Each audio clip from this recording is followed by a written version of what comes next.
Ladies and gentlemen, boys and girls, welcome back to Sports Talk with Austin, your daily dose of sports and entertainment. And today on the show, it is official. Week 6 is now in the books, and we are on to week 7. And you know what that means? The week 7 of the 2023 AP Top 25 poll in college football has officially been released. And we're here to break you down and give my reactions and thoughts to it. So let's get right into it. Number one, no shock, it's still the Georgia Bulldogs. They're still number one, coming off of a game this past Saturday where they absolutely manhandled the Kentucky Wildcats, who had a lot of hype coming into this week after such a massive win against the Gators. But Carson Beck and the Georgia offense got rolling, and they surely showed Kentucky and the entire country that they're still one of the best teams, if not the best team, in all of college football. At number two, you had a team not too far right behind them, who with a 52-10 win on NBC Saturday night over Minnesota, the Michigan Wolverines at number two. Once again, Michigan flexing their muscles. You know, they haven't had as many struggles as Georgia, but they've had a few stomps in the road as well. But Michigan at two, they keep getting it done. JJ and that defense is looking elite as it can, and they just keep winning and keep stacking them up. It's them, Georgia, and maybe a couple other teams. You could make an argument for the best team in all of college football. Not number three, their arch rival, the Ohio State Buckeyes. You know, who for a bit there was 20-17 with Maryland, but too much offensive power. Marvin Harrison Jr., you know, finishing it off with a 37-17 win over Maryland. Ohio State looked impressive. Plus, they have a nice little victory over Notre Dame on the road in South Bend at nighttime. Ohio State's looking really good. Kyle McCord's finding his stride. And Ohio State looks like, once again, they are going to prove that it's just them, Michigan, and Penn State who will be competing for the Big Ten. But Ohio State looked very impressive, and they're at number three.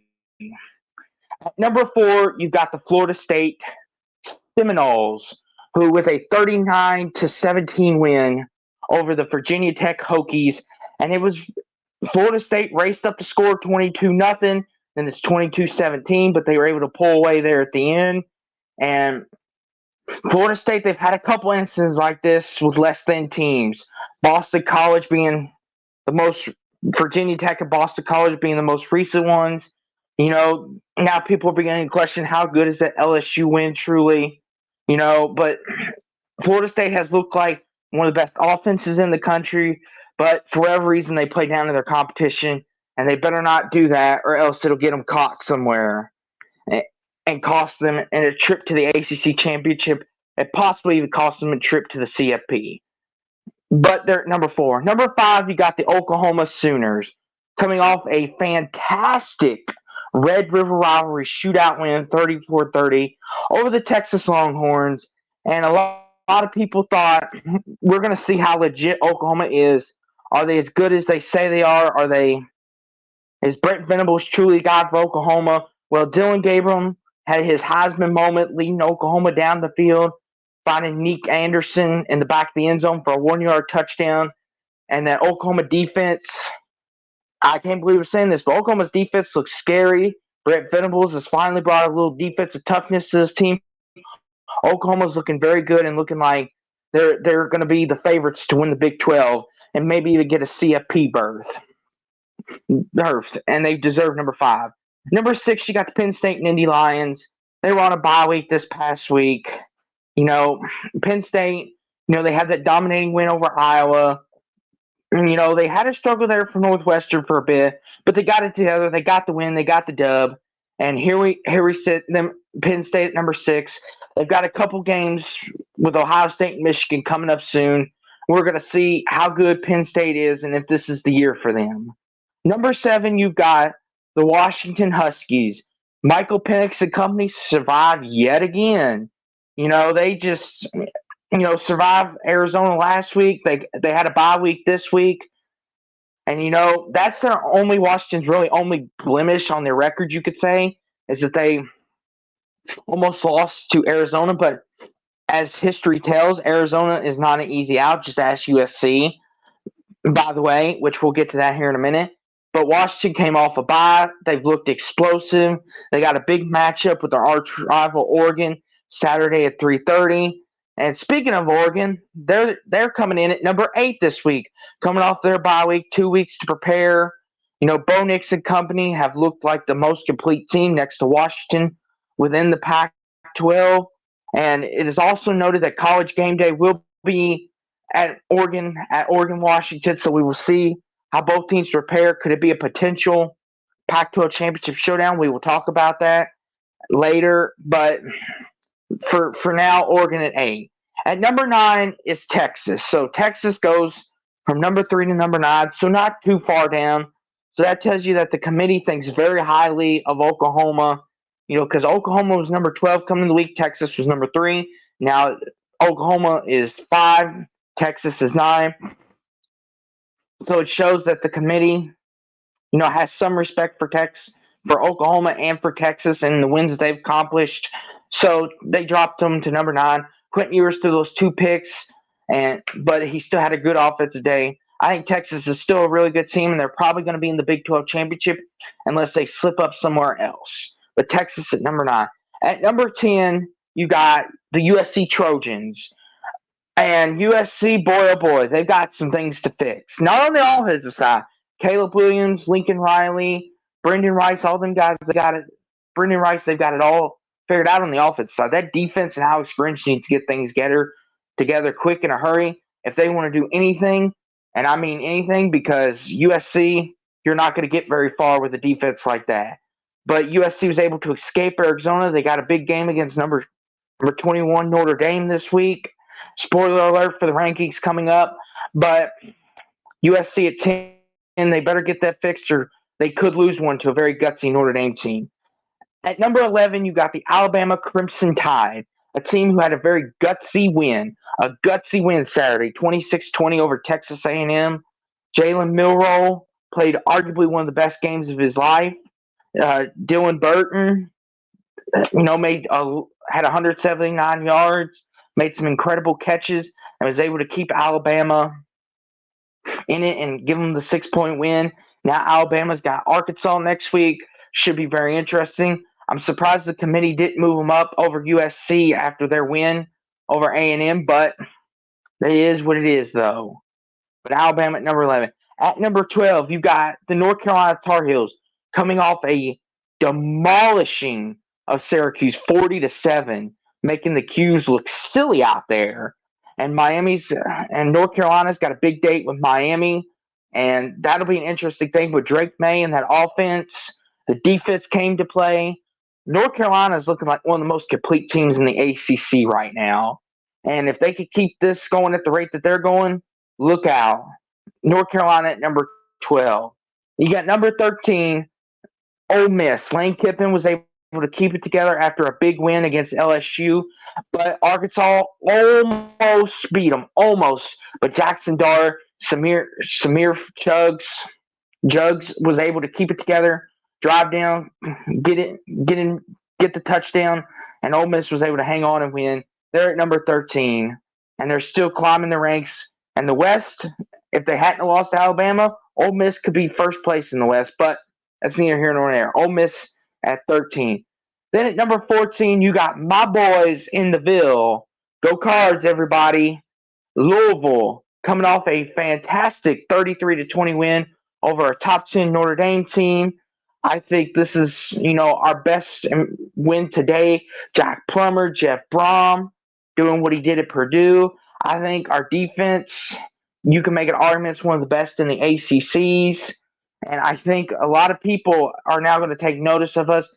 And I think that we could be a possible New Year's Six contender because our schedule lines up real favorable for us.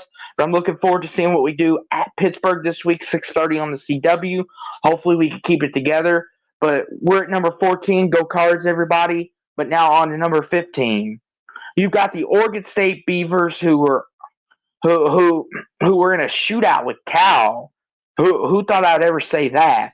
But With a 52-34 win over Cal, they were able to get it done. And Oregon State, Jonathan Smith, DJ Uyunglele getting it done.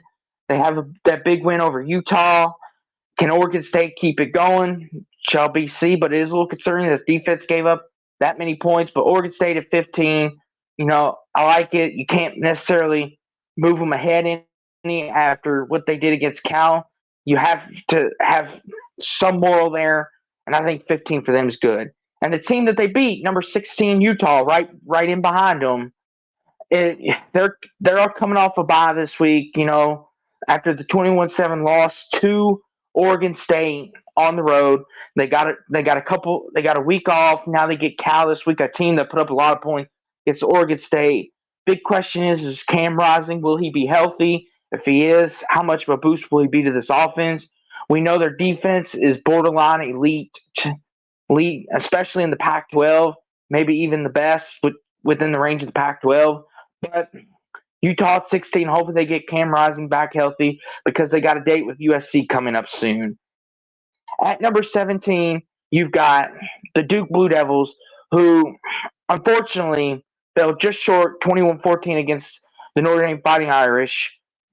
Ryan Leonard hurt his ankle. They said he should be back hopefully before the end of the season. Status is unknown for this week, but hopefully he can stay healthy. Duke's got Mike Elko and Duke. He's got him playing really well.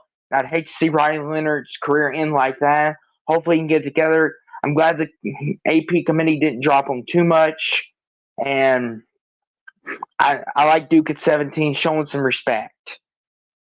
At number 18, you got the UCLA Bruins coming off a massive win over Washington State. Washington State, who coming off their bye, had a lot of confidence, but UCLA was able to pull out a 25-17 home victory. Chip Kelly once again winning a big home game and slowing down that Washington State offense. Cam Ward and his Heisman campaign may have took a big hit this past Saturday on the Pac-12 network.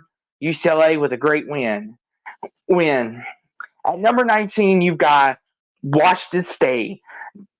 Washington State fell a couple spots, and as they should, because they did not play good against UCLA, but they had plenty of chances to win. They had plenty of chances to win this game against UCLA, but they just could not get it done. And Washington State is now 4-1 and drops some Pac-12 play and drops to 19 here. But hopefully Cam Moore and company can pick things back up right where they left off.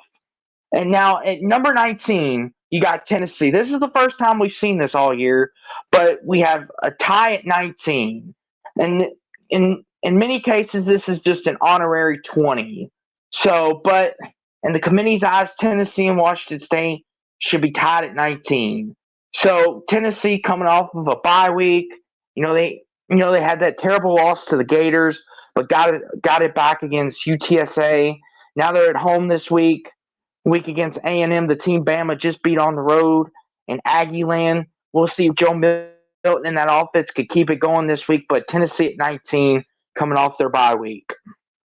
Now at number 21, the team that we personally took care of business of and ended playoff hopes on is number 21, Notre Dame.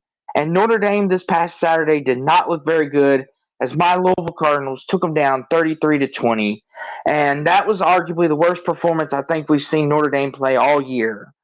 And that's not me being biased. That's just wholly true. Sam Hartman, there's just something about when he plays Louisville and that he just does not play very well. And it showed up Saturday. It was on the road, and now USC, they get USC at home Saturday night at 7:30.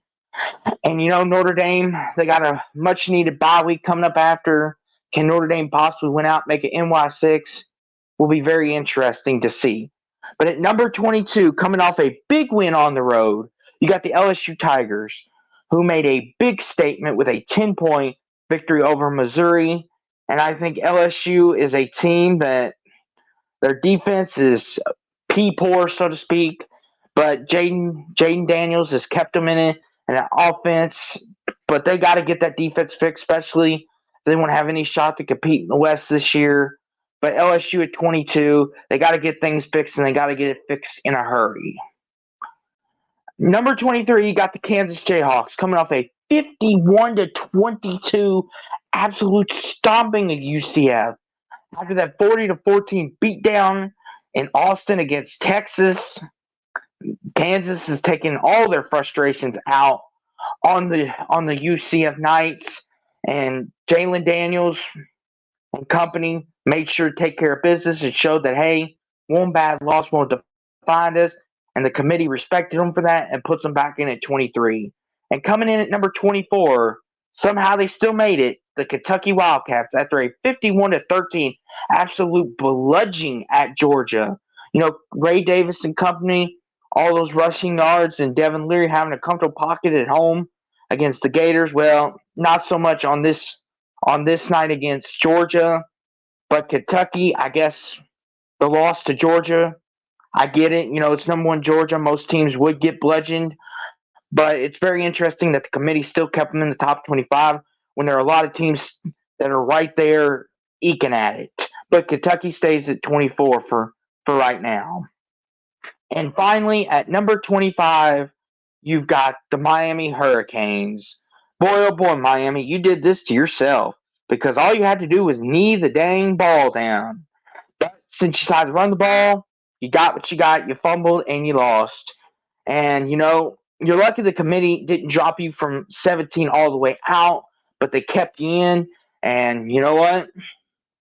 Some people would say if they were on the committee, they would have dropped Miami just for that, but they didn't. They kept them in because of the great wins they got over A&M and company and how impressive they looked. But I guess Miami still has enough equity with the poll committees to keep it going. But that was the Week 7 AP Top 25. I sure hope you guys enjoy.